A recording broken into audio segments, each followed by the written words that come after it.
La ilaha illallah Muhammadun Rasulullah alaihi salatullah wa alihi wal ahibba. Assalamualaikum warahmatullahi wabarakatuh.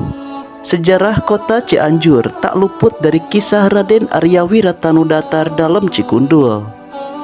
Bupati dan pendiri Kabupaten Kota Cianjur dahulu adalah patilasan Kerajaan Pajajaran dan kini bernama Cianjur atas perjuangan dan kaprah Raden Arya Wiratanudatar. Raden Arya Wiratanu bernama asli Jaya Lalana atau Jaya Sasana. Raden Arya yang dikuburkan di Cikundul hingga menjadi wisata ziarah bagi para pecinta makam para waliullah karena dikeramatkan dan dianggap sosok seorang yang soleh. Tak heran banyak sekali para peziarah di Nusantara yang ingin alaf barokah ke makam beliau. Raden Arya menjabati sebagai seorang bupati pertama di Cianjur.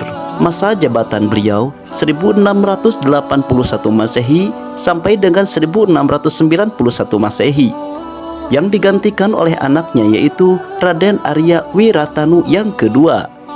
Lahir di Padaleman, Segala Herang dan meninggal di Cianjur dan dikuburkan di daerah Cikundul, Kecamatan Cikalong Kulon. Anak-anak beliau yakni Raden Wiramanggala, Raden Martayuda, Raden Tirta, Raden Nata Dimanggala yang berlokasi di Gunung Jebrod, Raden Wiradimanggala, Raden Suradiwangsa, Nyai Mas Kaluntar, Nyi Mas Karangan, Nyi Mas Bogem, Nyi Mas Kara, dan Nyi Mas Jenggot. Sementara ada sesuatu yang terjadi di luar nalar, yakni beliau memiliki seorang istri dari kalangan bangsa jin. Tidak diketahui pasti nama istri beliau, namun hal ini hanya bisa dijawab hanya dengan keimanan saja, bahwa jika seorang waliullah adalah sang kekasih Allah Subhanahu wa Ta'ala, tidak ada yang mustahil bagi Allah Subhanahu wa Ta'ala. Jika Allah sudah berkehendak, maka terjadilah. Kita kembali mengutip Al-Quranul Karim. Bismillahirrahmanirrahim. Wa ma khalaqtul jinna wal insan illa liya'budun. Sesungguhnya Allah Subhanahu wa Ta'ala menjadikan jin dan manusia untuk beribadah kepada Allah Subhanahu wa Ta'ala, Zat yang Maha Kuasa. Anak dari Raden Arya dari kalangan bangsa jin tersebut adalah Raden Eyang Surya Kencana yang kini berada di Gunung Gede. Kita berlanjut ke sejarah. Orang tua dari Raden Arya yaitu Raden Arya Wangsa Goparana. Raden Jaya Sasana adalah putra Raden Arya Wangsa Goparana yang berasal dari Sagala Herang, Subang. Berdasarkan silsilah, Raden Arya Wangsa Goparana merupakan anak dari Sunan Wanaperi atau Raden Kikis, yang merupakan raja dari kerajaan Talaga Manggung di Majalengka. Anak dari Raden Raga Mantri alias Sunan Parunggangsa atau Prabu Pucuk Umum, anak dari Munding Sari Ageng. Munding Sari merupakan salah satu anak dari Prabu Siliwangi yang ketika runtuhnya Pajajaran pada tahun 1579 kabur ke daerah Talaga di suku Gunung Cerme. Raden Arya Wangsa Goparana berkelana dan sampailah di kampung Nangkaberit yang sekarang masuk ke wilayah Kecamatan Sagala Herang, Kabupaten Subang. Di sana ia mendirikan sebuah desa dan menjadi dalem atau kepala negeri. Raden Arya Wangsa Goparana memiliki 8 orang anak, yaitu Raden Jaya Sasana, Raden Wiradiwangsa, Raden Candramangala, Raden Santan Kumbang, Raden Yudanagara, Raden Nawencandradirana, Raden Santan Yudanagara, dan Nyai Murti.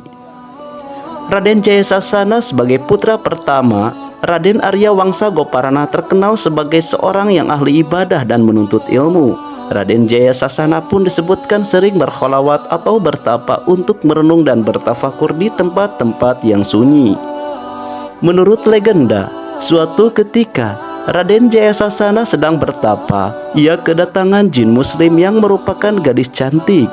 Jin ini tertarik dengan Raden Jaya Sasana dan kemudian mereka menikah serta memiliki 3 orang anak. Yang pertama, Raden Eyang Surya Kencana, Indang Kencana atau Indang Sukaesih, dan yang terakhir yaitu Andaka Wirasujagat.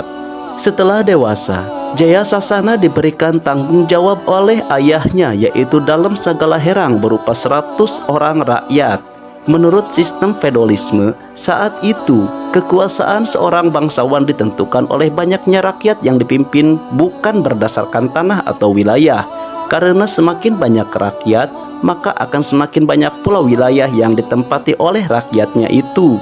Bersama ke-100 orang tersebut, Raden Jaya Sasana kemudian mencari tempat baru di daerah pedalaman Jawa Barat saat ini dan sampailah ke daerah Sungai Cikundul yang sekarang berada di wilayah Kecamatan Cikalong Kulon. Di sini mereka mulai bermukim dan membuka lahan baru. Rakyat Raden Jaya Sasana hidup berpencar, tidak bermukim di satu tempat, tetapi kebanyakan bermukim di Cijagang. Karena di sanalah pemimpin mereka, yaitu Raden Jaya Sasana berada. Beberapa tempat yang dihuni rakyat Raden Jaya Sasana diantaranya adalah di dekat sungai seperti Cibalagung dan Sungai Cirata. Meskipun tempat tinggalnya terpencar, mereka masih berada dalam satu kesatuan komunitas. Di bawah pimpinan Raden Jaya Sasana, berdasarkan hukum sosiologi mengenai pembentukan masyarakat dalam kesatuan rakyat, Raden Jaya Sasana akhirnya lahir tata cara dan aturan bermasyarakat yang harus dipatuhi oleh semua rakyat Raden Jaya Sasana. Tata cara di setiap masyarakat memiliki sifat bersatu hingga dalam setiap kesatuan masyarakat ada kesatuan hukum. Tugas utama seorang kepala masyarakat adalah mengatur kehidupan dan menegakkan hukum yang berlaku.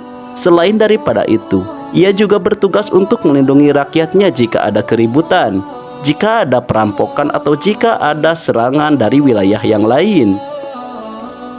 Sehingga kepala masyarakat saat itu lebih tepat disebut sebagai panglima atau senopati dan bukan disebut sebagai dalem.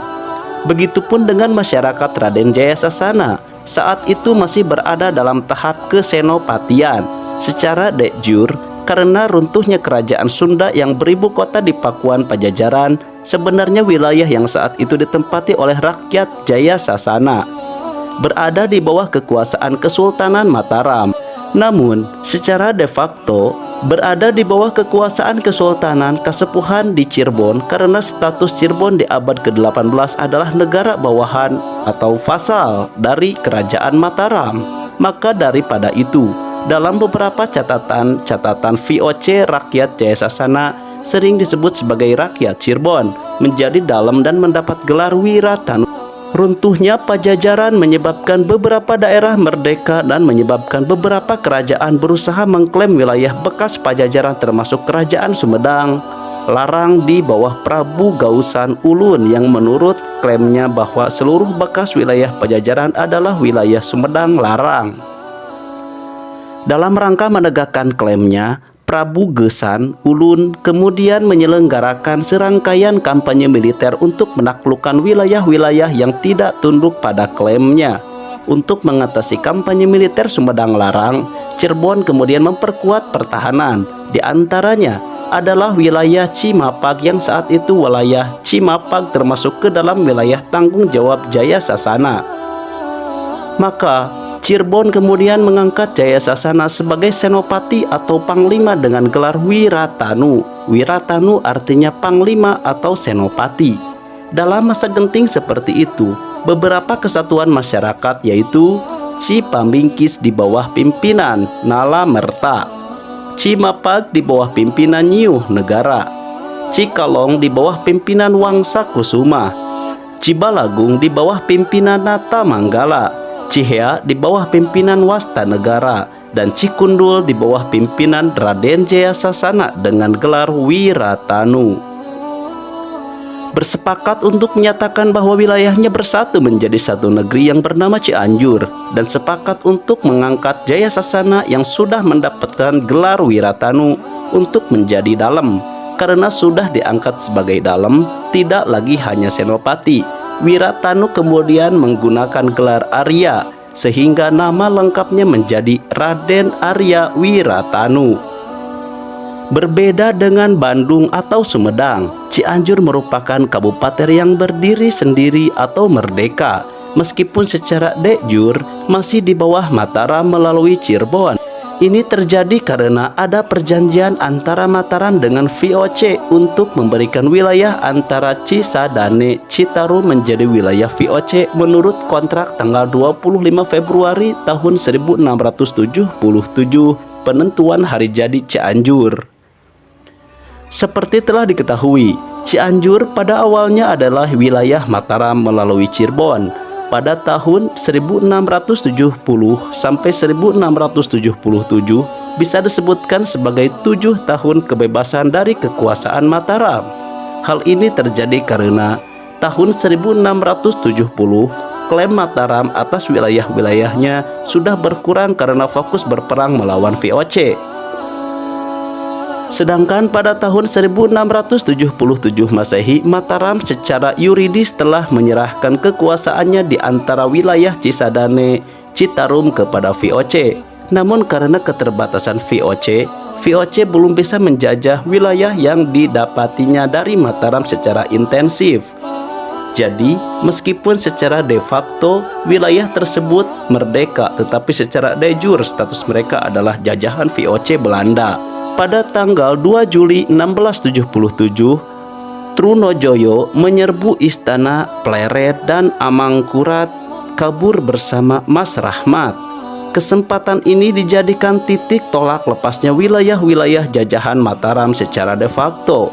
Berita ini baru sampai ke Cianjur pada tanggal 12 Juli 1677 Masehi. Sehingga secara de facto pada tanggal 12 Juli 1677 Cianjur merdeka dari Kerajaan Mataram.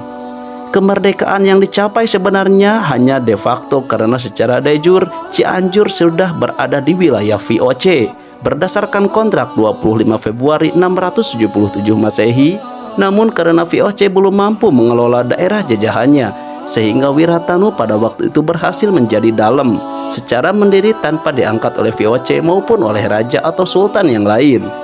Sehingga menurut catatan VOC atau Belanda, Bupati Rijen Cianjur yang pertama bukanlah Wiratanu I, tetapi anaknya yaitu Wiratanu yang kedua.